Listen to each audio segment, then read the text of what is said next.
Good evening, everyone, and welcome to this T.A.M event. My name is Kim, and I'll be your hostess tonight for our evening with Karen Willock. Karen is here representing Hope Guides, and she's also involved with the Runway Recovery. These are both our T.A.M supports, T.A.M sponsors, We have rumors about and that. Hope Guides has locations in Idaho and California, provides coaching, family support, intervention services, and more. The Runway Recovery is also in California, provides the services of detox, residential treatment, as well as aftercare consultations. Karen, we're so glad you could be here with us tonight, and many of our members have been anxiously waiting for this night. So if you are ready to get started, we can't wait to hear the wisdom and knowledge that you have to share with us. Take it away, girl.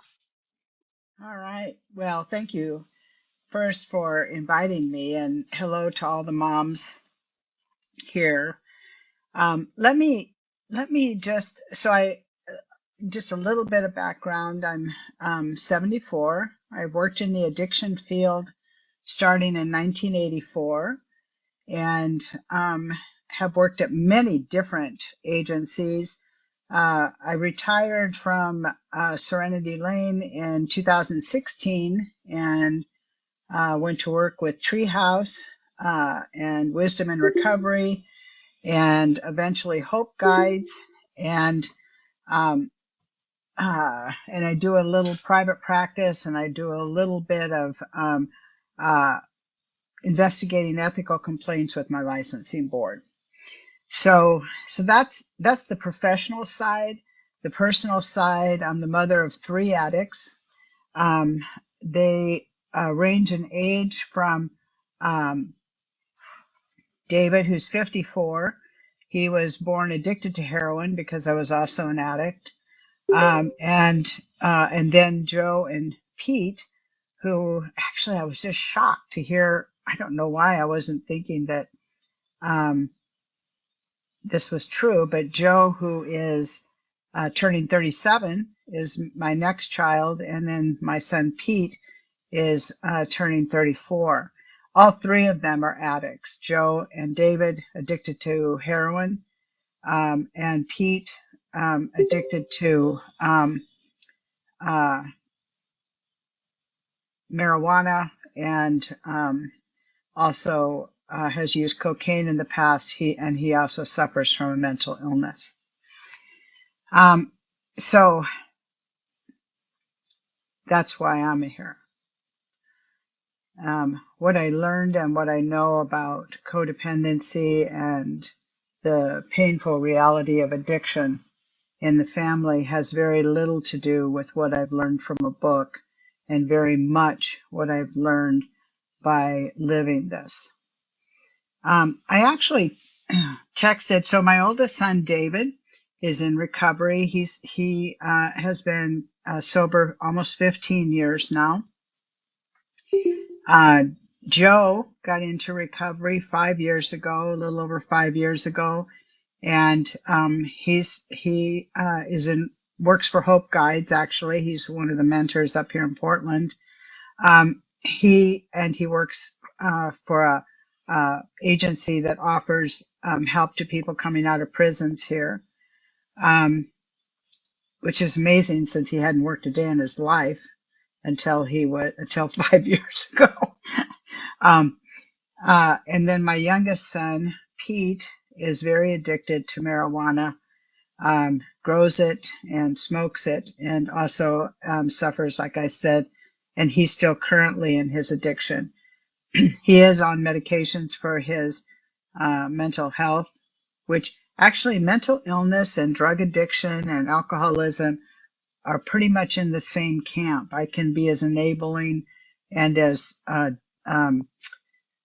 what would you call it, destroyed and agonized as I can with addiction. And I'm just as helpless to make somebody else change as um, as I am to get somebody to stop using drugs or alcohol. So I thought we'd talk a little bit tonight about, when our kids go into treatment. So I've had every one of them have been in treatment. I could retire if I wasn't spending the money, if I had the money, I'd spend on treatment, quite frankly, because it was thousands and thousands and thousands, not even to say all the clothes I bought that weren't for work interviews after all. They were for drugs, and all the phones I replaced, not knowing that phones were a hot commodity when you need money fast. All the bus passes I bought when they never stepped foot on a bus. All the groceries I bought, which never went into food. I mean, all the money literally that I poured towards them, trying to help. Uh, I could retire. I wouldn't, but I could. That's a key piece. I love what I do, so I don't do it because I can't afford not to. I do it because I enjoy doing it, and it keeps me very anchored in my own recovery. So I texted Joe, who is my middle son, and I said, hey, could you tell me what was helpful and what wasn't helpful when you were new in recovery? And he said, helpful. I so warmed to mama's heart to read this stuff. He says, helpful, taking a step back, finding relatable support where trust can be built. I asked him about that. I said, what is relatable support? And he said, Mom, that's somebody besides you. Now, I work in the field. I know a lot about addiction and how to get into recovery and all these different pieces, but not me. And so where did that come from?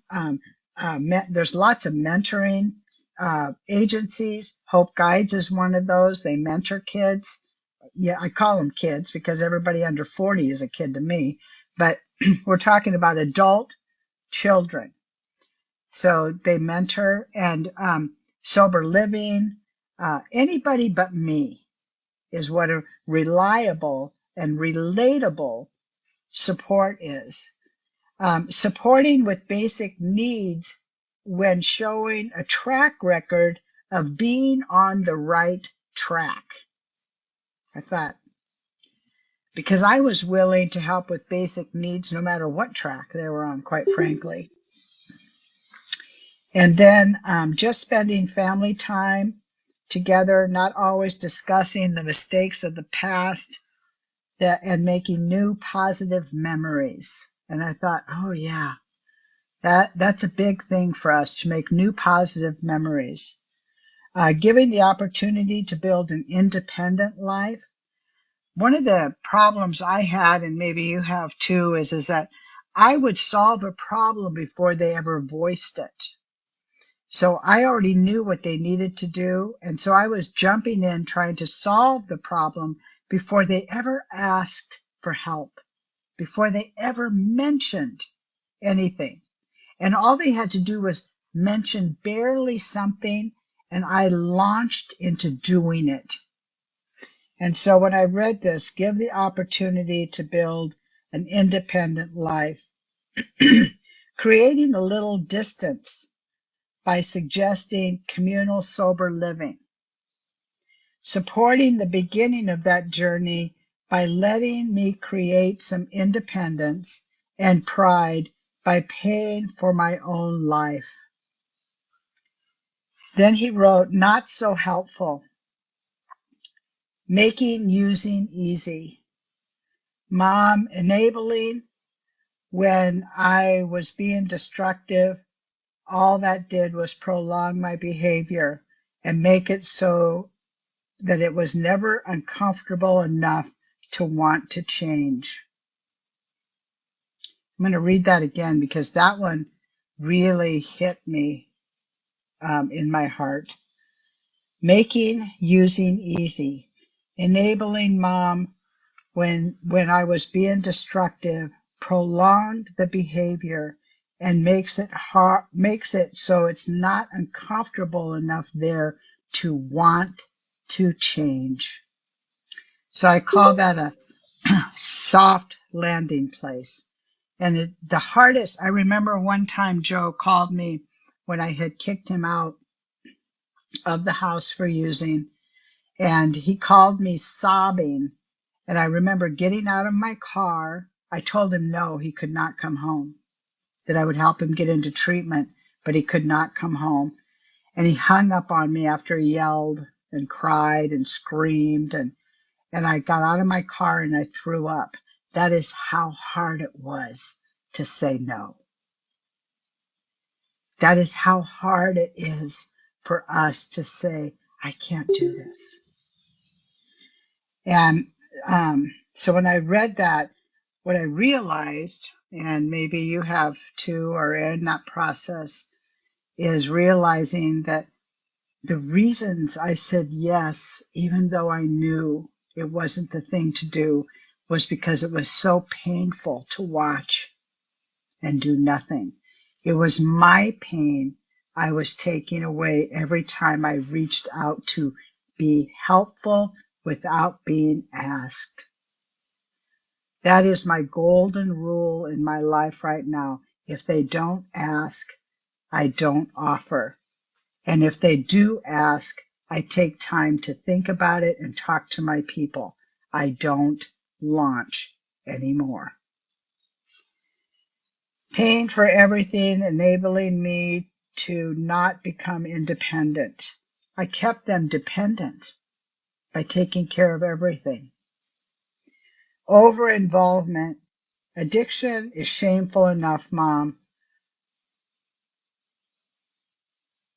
Then to have to share the gory details with your mom. He doesn't have a dad. His dad is dead, so parents. The gory detail with your parents only creates more shame.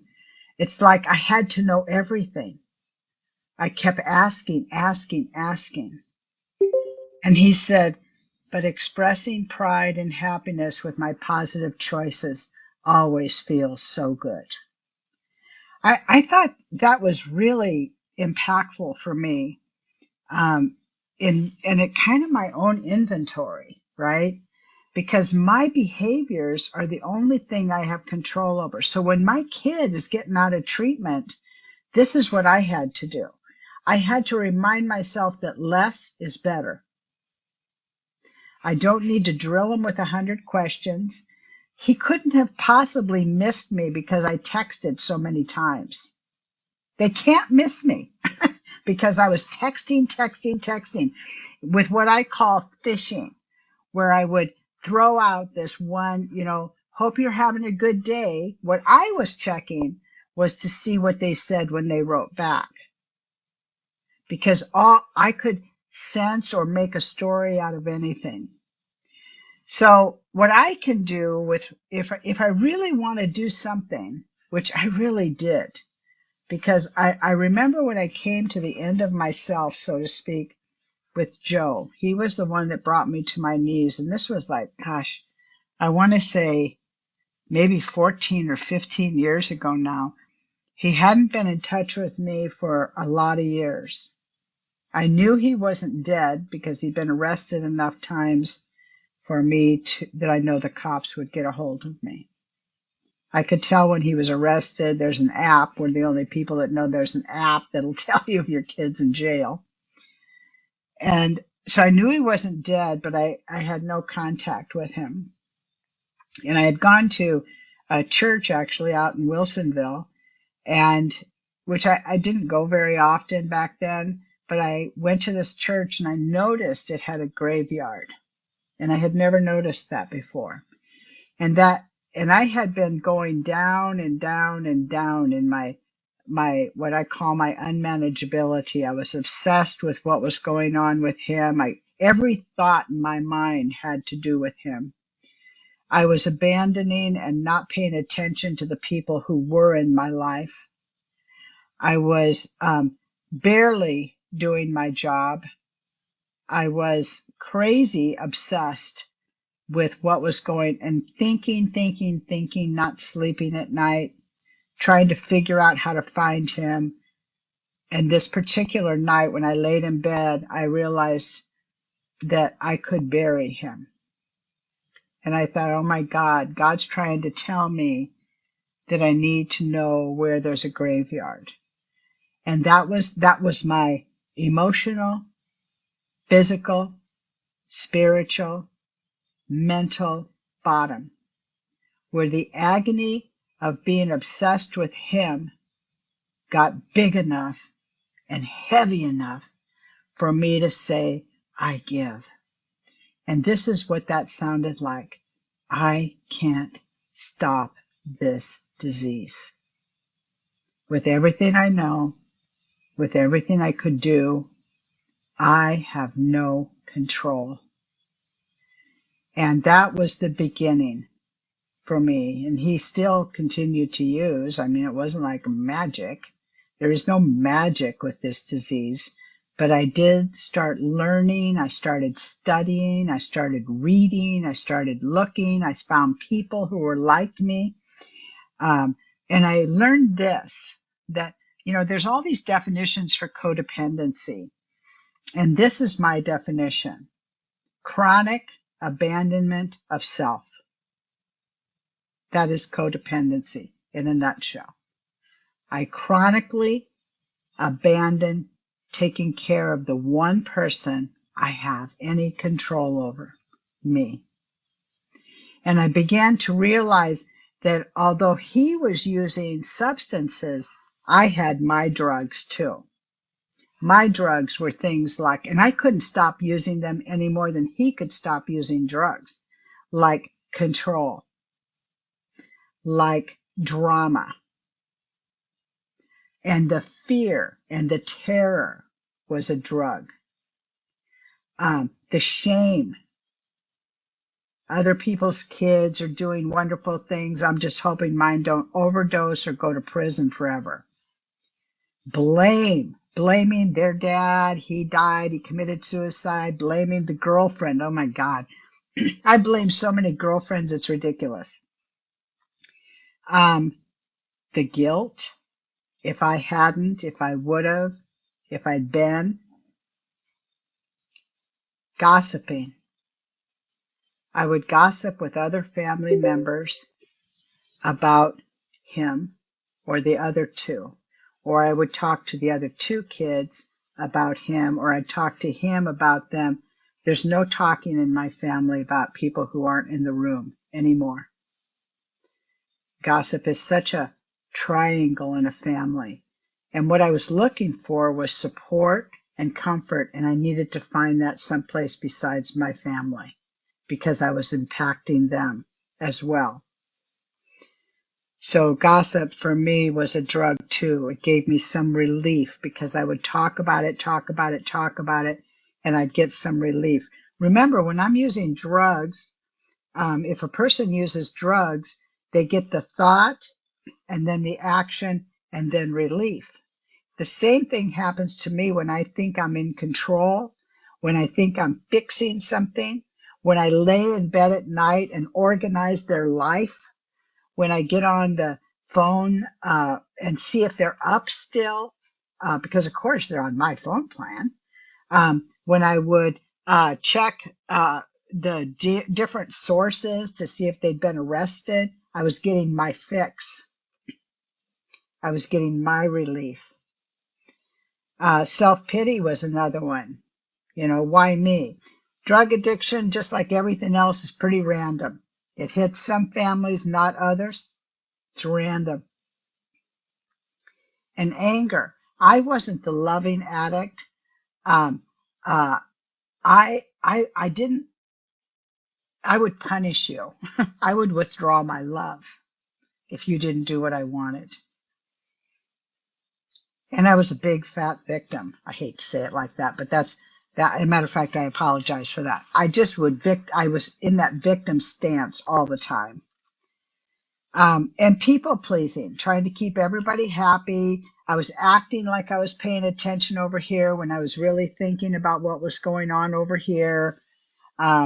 Image management, trying to make sure I looked good and everything was fine. Oh my gosh, and the lying to my partner about giving money, lying to this person, lying and lying. I didn't know I was a liar, but I lied about a lot of stuff. Perfectionism, approval, needing outside validation, avoidance. And for me, it kind of all boiled down to what I call the misery drug. I would not allow myself to have any peace of mind. And that is the biggest thing that has changed. I got a text yesterday from the kid that, or had a phone call first. Oh, and you know what else I learned? Boundaries. And boundaries like this, not you this or you that. It sounds like this. I'm not comfortable with this conversation. I'll be ending our call. That's a boundary. I own my own discomfort and I take care of myself. I don't expect that the people that are boundary violators are going to all of a sudden start respecting my boundaries. It's just not going to happen. And he called yesterday because his baby mama hadn't gotten a hold of him so that he could talk to the baby. Well, she's not a baby, she's 7, little Kaylin. She's a beautiful little girl. And all of that's from his own making too. And he was angry and he started escalating. And I said, I'm not sure why you're yelling at me. And he said, well, I wasn't, but now I'm going to. And I said, I'm not comfortable with this and I'm going to be hanging up. And I hung up. I didn't read the 5 texts he sent. I didn't. Why? Why would I do that? So I feel bad? I don't need the drama drug. I don't need the misery drug. So I didn't read them. And then I saw this morning there was a sorry. I didn't answer that. That's not, I have nothing to say. It's just a boundary. So I learned how to take care of myself. So if your kid is getting out of treatment, if you can learn and begin to focus on what do I need to do to take care of me?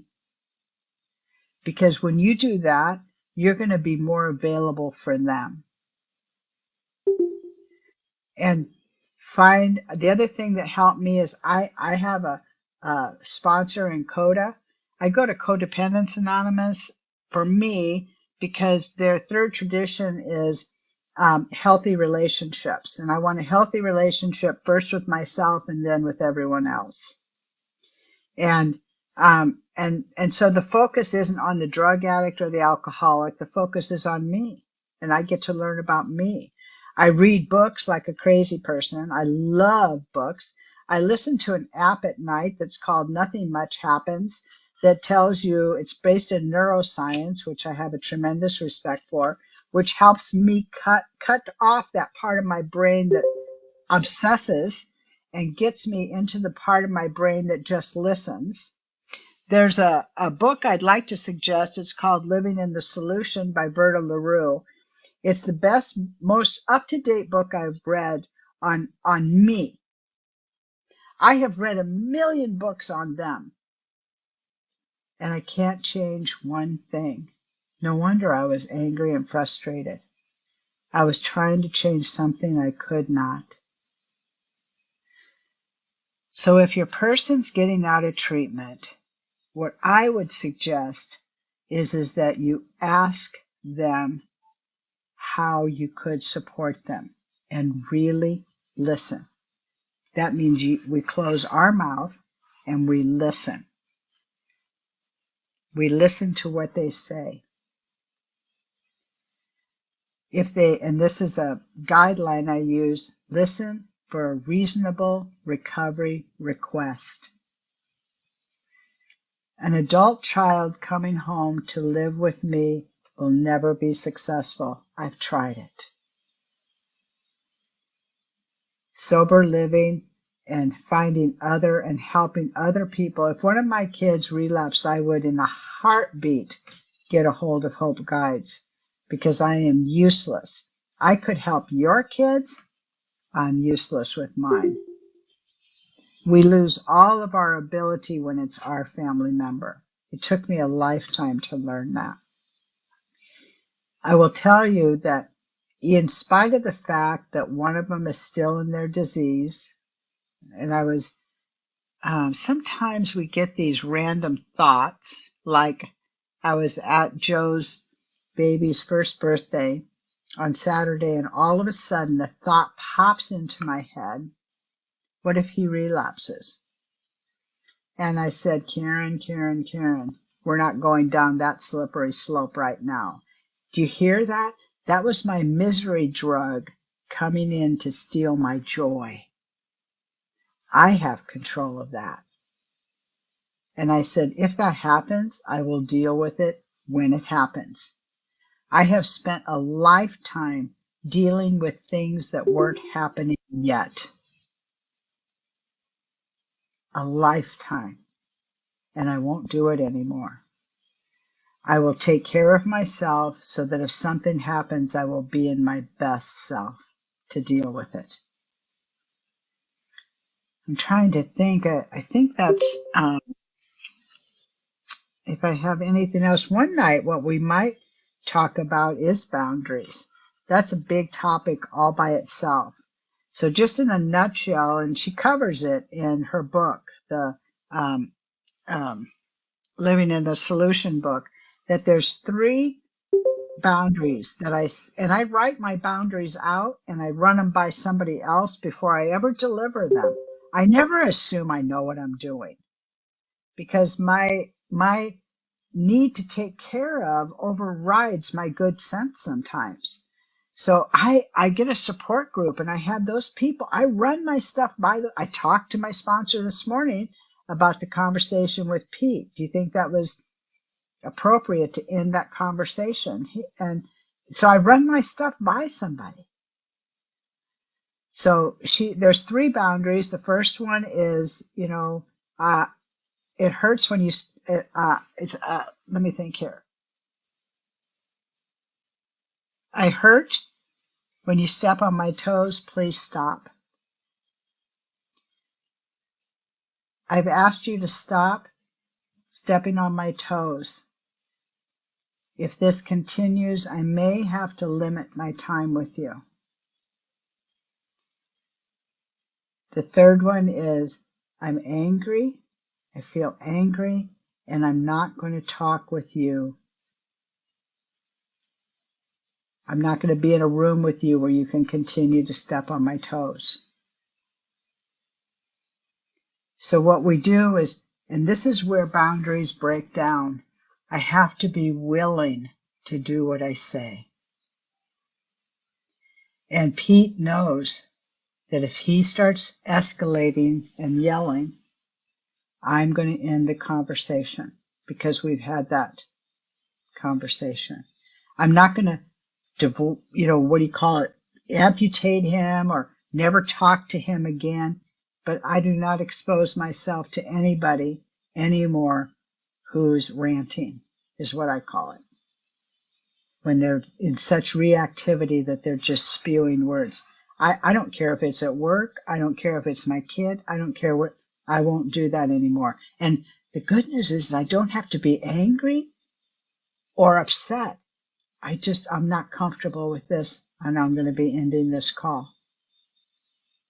And you know what? I went on with my evening. I haven't lost a night's sleep in a good several years. I bet it's been 2 or 3 years since I haven't slept every night. And it's very rare. But it's hard work to do all. It's hard work to change me, let alone them. The other little assignment that somebody gave me was to write down everything that I had tried to change them. And the one that worked, publish it.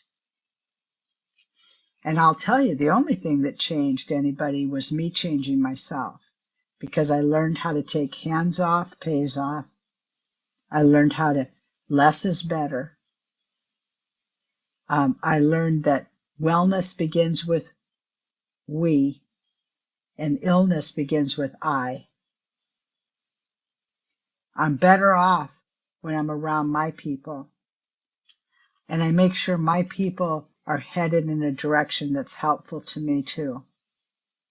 I don't want to gossip. I don't want to villainize. I don't want to blame my unhappiness ever on anyone else. That is my responsibility. So that's, everything that I think I have to say tonight. I um, really appreciate being here. It's such an agonizing thing, this addiction, ours and theirs. So thank you. Karen, we are so grateful and we have looked forward to this night for so long now. It's good to see you again, and we hope that you will come back and give us some more of your insight and your wisdom. We can sure use it. We so appreciate you for being here. Thank you. My pleasure.